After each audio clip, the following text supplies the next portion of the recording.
कभी कभी कुछ केस हमें सोचने पर मजबूर कर देते हैं कि क्या वाकई इस दुनिया में केवल वही सच है जो आंखों से दिखता है, या फिर परछाइयों में छिपा होता है एक खौफनाक सच।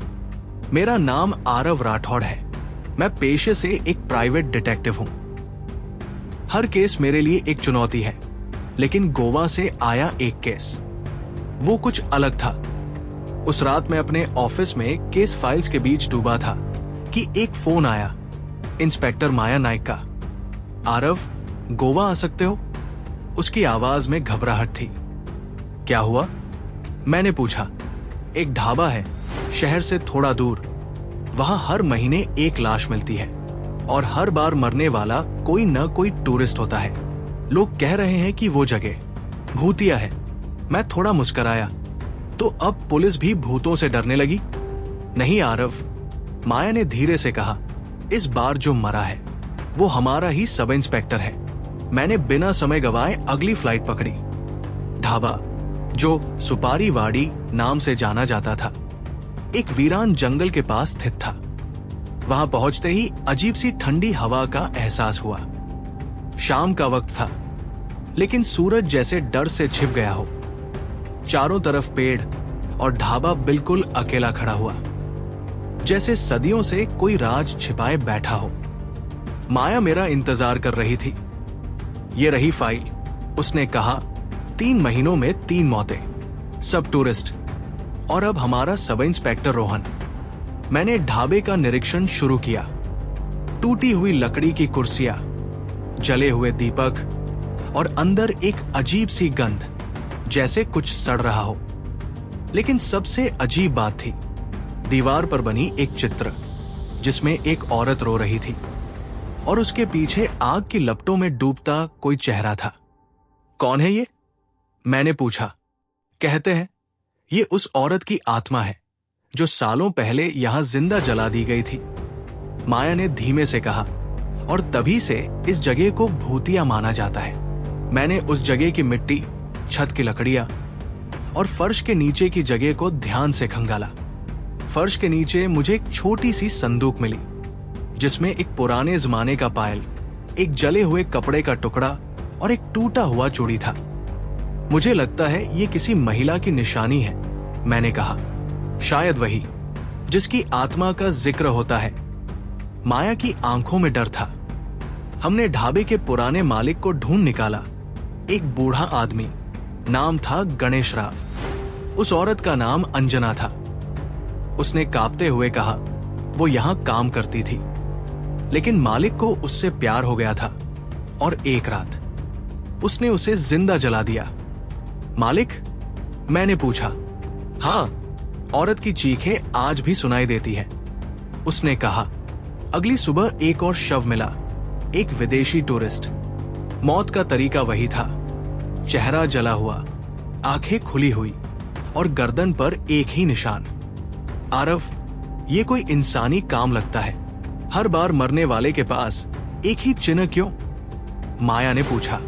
क्योंकि कोई भूत की आड़ में इंसान को मार रहा है और वो भूतिया कहानी इस कत्ल को ढकने के लिए इस्तेमाल की जा रही है। मैंने तय किया कि मैं उसी ढाबे में रात बिताऊंगा। एक कैमरा, एक टॉर्च और मेरे साथ बस मेरा दिमाग। रात के 2 बजे अचानक हवा चलने लगी। दरवाजा अपने आप खुला और उस तस्वीर से अजीब सी रोशनी निकलने लगी। तभी एक परछाई आई, बहुत हल्की, लेकिन आवाजें साफ थी। मुझे जलाया गया, मुझे जलाया गया। वो रो रही थी। मैंने तुरंत कैमरा उठाया, लेकिन कुछ रिकॉर्ड नहीं हुआ। और तभी दरवाजे पर दस्तक हुई, लेकिन कोई नहीं था। और फिर पीछे से किसी ने कहा, तू भी मरेगा। मैंने कैमरे को देखा, उसमें कुछ भी नहीं था। लेकिन एक बात अब पक्की थी, या तो ये कोई बहुत चालाक इंसान है जो सबको डरा रहा है, या फिर ये केस मेरी समझ से बाहर है। पर एक चीज साफ थी, अब ये केस मेरा जुनून बन चुका था। कभी कभी डर सिर्फ भ्रम नहीं होता, कभी वह किसी के जलते हुए अतीत की चीख बनकर हमारे सामने खड़ा हो जाता है। उस रात ढाबे में बिताया हर पल मेरे दिमाग में हथौड़े की तरह बज रहा था। मैंने सुबह होते ही माया को बुलाया और पूरा किस्सा बताया। कैमरा ऑन था, मगर कुछ भी रिकॉर्ड नहीं हुआ। पर मैंने खुद उस परछाई को देखा और सुना कि किसी ने मुझसे कहा, तू भी मरेगा। माया की आंखें फैल गई। ये सब तुम कल्पना तो नहीं कर रहे? मैंने हंसते हुए कहा, अगर कल्पना होती तो डर नहीं लगता और डिटेक्टिव डर से नहीं भागता। अब मुझे पुराने रिकॉर्ड्स खंगालने थे। मैंने गोवा के जिला अभिलेखागार डिस्ट्रिक्ट आर्काइव्स में जाकर ढाबे की जमीन के कागज देखे। वहां एक नाम बार बार आ रहा था, रवि शेखरन। 1958 में उसने इस जमीन को खरीदा और वही पहला मालिक बना। और एक छोटी सी रिपोर्ट भी मिली, स्थानीय महिला को जिंदा जलाए जाने की अफवाह, सबूत न मिलने के कारण केस बंद। और उस महिला का नाम था अंजना कोरगामकर। कोरगामकर? मैंने बुदबुदाया। गोवा की लोकल डायरेक्टरी निकाली और एक नाम सामने आया, ईशा कोरगामकर, जो अब एक लोकल एनजीओ चलाती थी। मैं और माया सीधे पहुंचे ईशा से मिलने। आप अंजना को जानती है? मैंने पूछा। वो चौंक गई। वो मेरी मां थी, जिन्हें सबने कहा कि वो मर चुकी है एक दुर्घटना में, मगर मुझे हमेशा यकीन था उन्हें मारा गया। आपने कभी कोई जांच करवाई? बहुत बार, लेकिन सबूत नहीं था। और तब वो जमाना ऐसा था, एक लड़की की आवाज सुनी नहीं जाती थी, उसकी आंखों में आंसू थे। वो ढाबा आज भी मेरे लिए जलती हुई राख है। हमने दोबारा मुलाकात की ढाबे के पुराने मालिक गणेश राव से। गणेश जी, आपने झूठ बोला था। मैंने सख्ती से कहा। आपने कहा था अंजना को मालिक ने जलाया, मगर आप भी वहां थे। क्यों नहीं रोका? वो काम गया। मैं डर गया था। रवि शेखरन शराब के नशे में था। वो कहता था, अगर अंजना किसी और से शादी करेगी तो मैं उसे जला दूंगा। और उसने कर दिखाया। तो आपने उसकी लाश क्यों नहीं बताई? माया ने पूछा। उसने धमकी दी थी और फिर उसकी लाश को पीछे के कुएं में फेंक दिया गया। मेरे रोंगटे खड़े हो गए। कौन सा कुआं? मैंने पूछा। गणेश हमें ढाबे के पीछे ले गया। झाड़ियों में छिपा एक पुराना गंदा कुआं। दम साधे हम फायर ब्रिगेड की मदद से उस कुएं की खुदाई करवाने लगे। लगभग 30 फीट नीचे से कुछ हड्डियां, जले हुए कपड़ों के टुकड़े और पायल का जोड़ा मिला, वही जो संदूक में नहीं था। माया ने कहा, यह केस अब ह्यूमन राइट्स और फॉरेंसिक यूनिट के पास जाएगा। मैंने उसे रोका।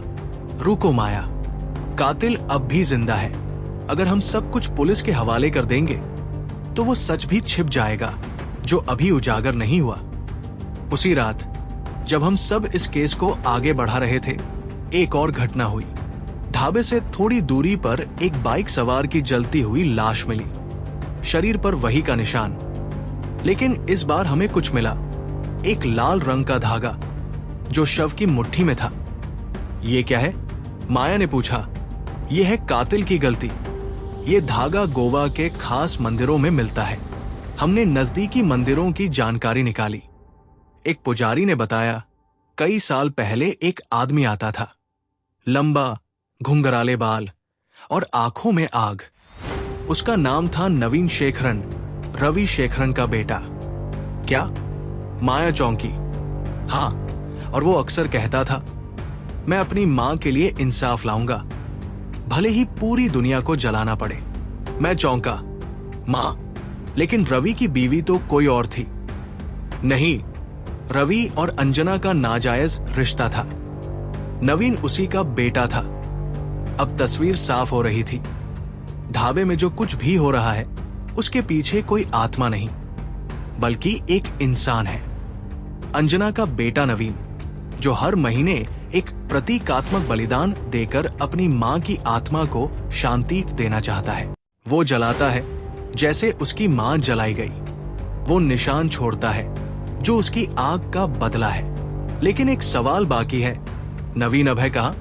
हमने ढाबे के चारों ओर निगरानी कैमरे लगाए और एक फंदा बिछाया। मैंने जानबूझकर मीडिया को लीक करवा दिया कि कुएं से कुछ महत्वपूर्ण सबूत मिले हैं जो कातिल तक पहुंच सकते हैं। और फिर रात के 3 बजे कैमरे में एक परछाई दिखी, ढाबे में घुसती हुई। आ गया, मैंने माया से कहा। हमने ढाबे को घेर लिया, लेकिन जब हम अंदर पहुंचे वहां कोई नहीं था। केवल दीवार पर लिखा था, अभी तो शुरुआत है आरव, इस कहानी में भूत भी है, इंसान भी, प्यार भी है, बदला भी, लेकिन सबसे बड़ा सवाल, क्या अगली मौत रोकी जा सकेगी? मैंने माया की ओर देखा। अब हमें उसकी अगली चाल से पहले उसे रोकना होगा, नहीं तो अगली लाश में या तुम भी हो सकते हैं। अंधेरे में जो परछाई दिखती है वो हमेशा डरावनी नहीं होती। कभी कभी वही परछाई हमें सच्चाई की तरफ ले जाती है, लेकिन सवाल यह है कि क्या हम उस सच्चाई को देखने के लिए तैयार हैं? जिस रात दीवार पर खून से लिखा वो संदेश देखा, अभी तो शुरुआत है आरव, मेरे रोंगटे खड़े हो गए। किसी ने मुझे सीधे ललकारा था। वो जानता था मैं कौन हूं, क्या कर रहा हूं, और सबसे डरावनी बात, वो मेरी हर हरकत पर नजर रखे हुए था। उस वक्त कमरे की दीवारें जैसे मुझ पर झुकने लगी थी और अंधेरा धीरे धीरे मेरी हिम्मत को निगल रहा था। माया ने मेरी आंखों में देखा, डर उसकी पलकों से लटक रहा था, लेकिन आवाज में मजबूती थी। आरव, अब ये केस एक मर्डर मिस्ट्री नहीं रहा, ये किसी की पर्सनल दुश्मनी बन चुका है हमारे खिलाफ। मैंने तय किया कि अब हमें सीधे उस शख्स की तलाश करनी होगी जिसके नाम से सारा रहस्य जुड़ा था, नवीन शेखरन। वो व्यक्ति जो अंजना का बेटा था और जिसने अपनी मां को जलता देखा था, या शायद जलाया था। हमें एक पुराना मानसिक पुनर्वास केंद्र मिला जो अब बंद हो चुका था। वहां एक केबिन के अंदर धूल से भरी फाइलें पड़ी थी। एक फाइल पर नाम था पेशेंट आईडी 327, नवीन शेखरन। मैंने ध्यान से पढ़ना शुरू किया। वो बार बार आग के देखने की शिकायत करता है, मां की आवाज सुनने की बात करता है जो उसे कहती है सबको जला दो, अत्यधिक आक्रामक व्यवहार। संस्थान से 2019 में भाग गया। बाद में समुद्र में दुर्घटनाग्रस्त होने की रिपोर्ट आई, लेकिन शव नहीं मिला। मतलब साफ था, नवीन शायद मरा नहीं था, और अगर वो जिंदा था तो वो अब तक छिपकर अपने प्लान को अंजाम दे रहा था। हमने उस बूढ़े बाबा को फिर खोजा जो ढाबे के पास हर दिन शाम को बैठता था। लोग उसे पागल कहते थे, लेकिन मेरे लिए वो एक चश्मदीद गवाह था जो अपनी पागलपंती के पीछे कुछ छुपा रहा था। मैंने उनके पास बैठते हुए धीरे से कहा, बाबा, आपने उसे देखा है ना, जिसने ढाबे में सब कुछ किया है? बाबा की आंखें चमकी।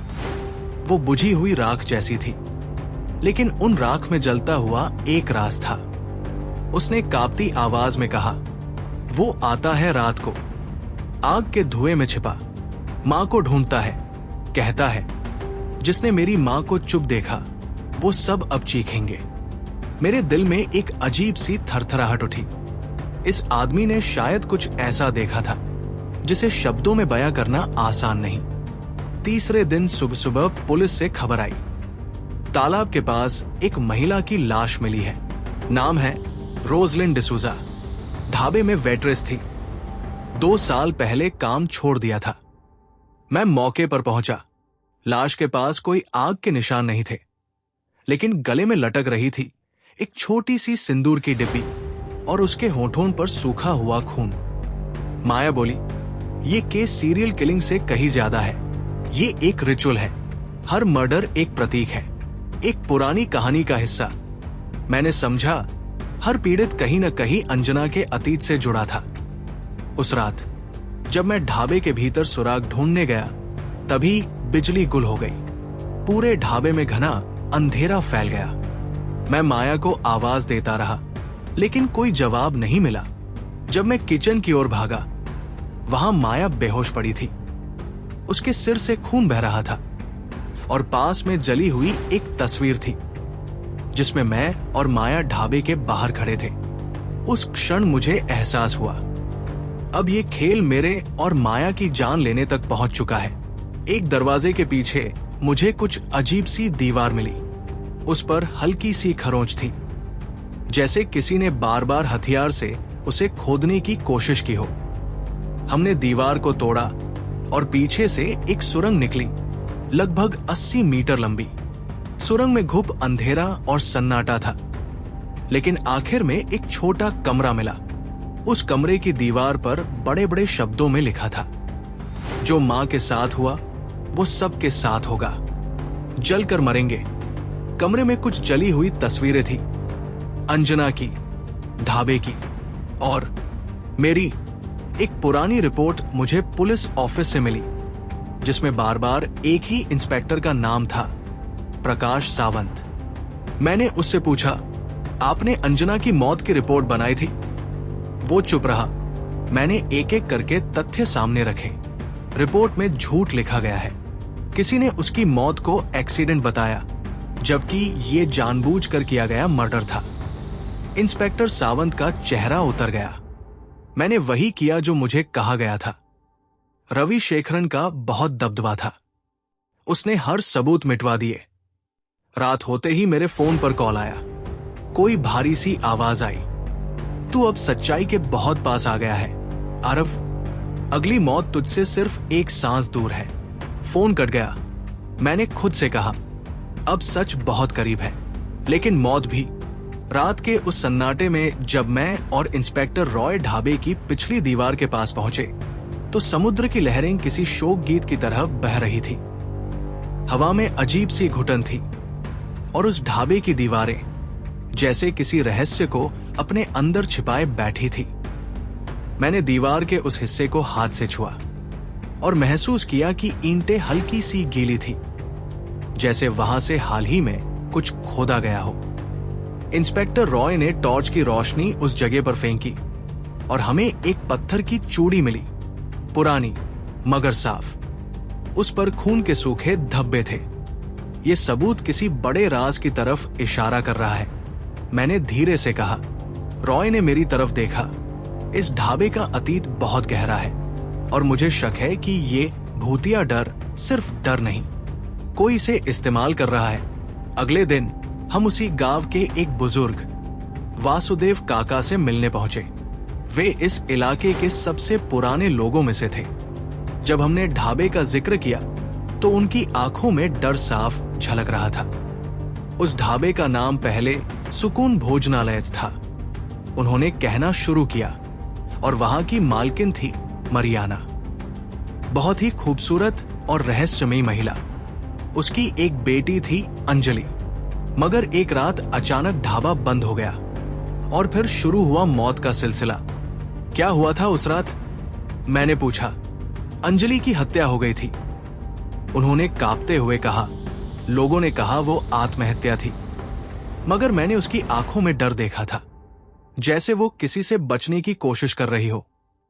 हमने गांव के रिकॉर्ड्स खंगाले और एक पुरानी डायरी हाथ लगी जो मरियाना की थी। उसके आखिरी पन्ने में लिखा था, अगर ये पढ़ रहे हो तो समझो मेरा अंत आ चुका है। मेरी अंजलि को उन दरिंदों ने मार दिया।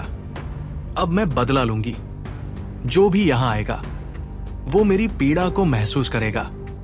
हम ढाबे में फिर से पहुंचे, इस बार एक पूरी टीम के साथ। नीचे की जमीन खोदने पर हमें एक सुरंग मिली, संकरी, अंधेरी और खून से सनी दीवारों वाली। उस सुरंग में उतरते ही हमें एक छोटा सा कमरा मिला, जिसमें लोहे की जंजीरें और दीवारों पर नाखूनों के निशान थे। यहां किसी को कैद करके रखा गया था। मैंने गहरी सांस लेते हुए कहा, क्या ये भूत नहीं बल्कि इंसानों की करतूत थी? रॉय ने पूछा। मैंने सर हिलाया। हो सकता है कोई इस डर का इस्तेमाल कर रहा है, या शायद कोई आत्मा वाकई अभी भी यहां मौजूद है। हमने ढाबे के हाल ही में लगाए गए सीसीटीवी कैमरों की रिकॉर्डिंग निकाली। उसमें एक रात लगभग 2 बजे का समय था, जब अचानक एक लड़की की परछाई किचन के पास दिखाई दी। उसके बाल बिखरे हुए थे और उसकी चाल जैसे जमीन पर ना हो। एक पल को मैं भी सहम गया, पर फिर मैंने वीडियो को स्लो करके देखा और उसके एक फ्रेम में साफ दिखा कि वो कोई औरत थी, जिसकी पीठ पर चोट के निशान थे। इंसानी शरीर, ये कोई एक्टिंग कर रहा है, मैंने कहा। किसी ने इस ढाबे को हॉरर जोन बना दिया है ताकि कोई सच्चाई सामने ना आ सके। उसी रात गांव में एक और हत्या हो गई। इस बार ढाबे के एक पुराने कर्मचारी बबलू की। उसकी लाश ढाबे के पीछे कुएं में मिली और उसकी हथेली में कागज का एक टुकड़ा था। वो लौट आई है। रॉय और मैं अब पूरी तरह अलर्ट हो चुके थे। ये खेल अब सिर्फ आत्मा या डर का नहीं था, ये कोई गहरी साजिश थी। 1. अंजलि की रहस्यमयी मौत। 2. मरियाना की बदले की कस्में। 3. डर की आड़ में हो रही हत्याएं। 4. और कोई परछाई जो शायद इंसान भी है और नहीं भी। अब वक्त है मरियाना और अंजलि की सच्चाई को पूरी तरह सामने लाने का, मैंने कहा। और इस बार मैं उस आत्मा से भी नहीं डरूंगा, क्योंकि हकीकत उससे कहीं ज्यादा खतरनाक है। रात का वक्त था। ढाबे के चारों तरफ खामोशी पसरी हुई थी, जैसे खुद समय भी रुक गया हो। समुद्र की लहरें धीरे धीरे किनारे से टकरा रही थी और हवा में अजीब सी गंध थी, कुछ सड़ा हुआ, कुछ जला हुआ। इंस्पेक्टर रॉय और मैं उस सुरंग के अंतिम छोर पर पहुंच चुके थे, जहां एक पुराना दरवाजा था, जंग लगा पर मजबूत। उसकी कुंडी पर अब भी खून के निशान थे।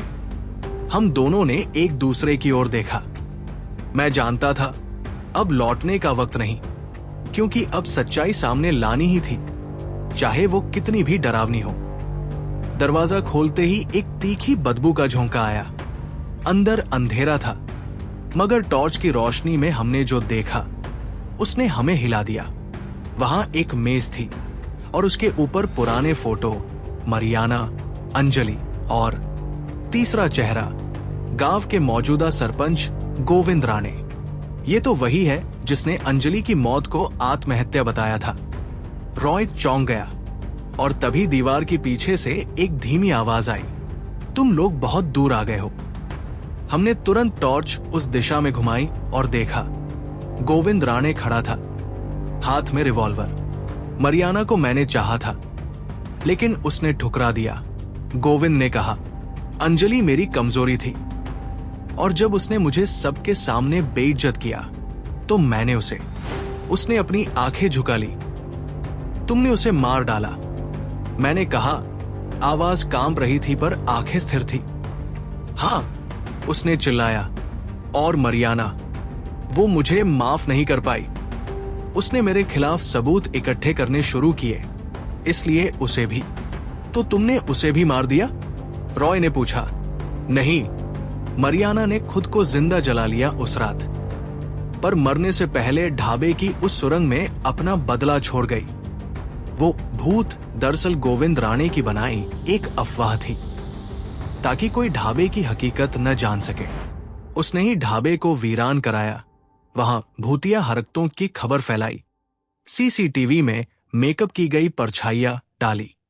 लेकिन एक मोड़ ऐसा आया जहां उसे भी लगने लगा कि मरियाना की आत्मा सच में लौट आई है। मैंने कई बार अंजलि की परछाई देखी, उसने कांपते हुए कहा। मैंने गहरी सांस ली। न्याय सिर्फ इंसान नहीं, आत्माएं भी चाहती है।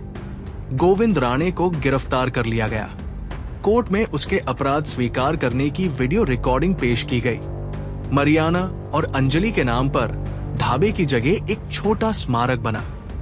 और फिर एक रात मैं अकेले वहां गया। समुद्र शांत था और हवा में एक शांति थी। मैंने मोमबत्ती जलाकर अंजलि की तस्वीर के सामने रखी और तभी हवा ने जैसे फुसफुसाया, धन्यवाद। मैं मुस्कुराया और वहां से चला आया। हर केस में सच और झूठ की परतें होती हैं। कभी कभी डर भी इंसानों का ही हथियार बन जाता है, लेकिन चाहे साजिश हो या आत्मा, न्याय का रास्ता हमेशा बना रहता है। बस कोई हो जो उस रास्ते पर चलने की हिम्मत करे। अगर आपको यह वीडियो पसंद आया हो तो कृपया कमेंट्स में अपने विचार साझा करें और हमारे चैनल को सब्सक्राइब करें।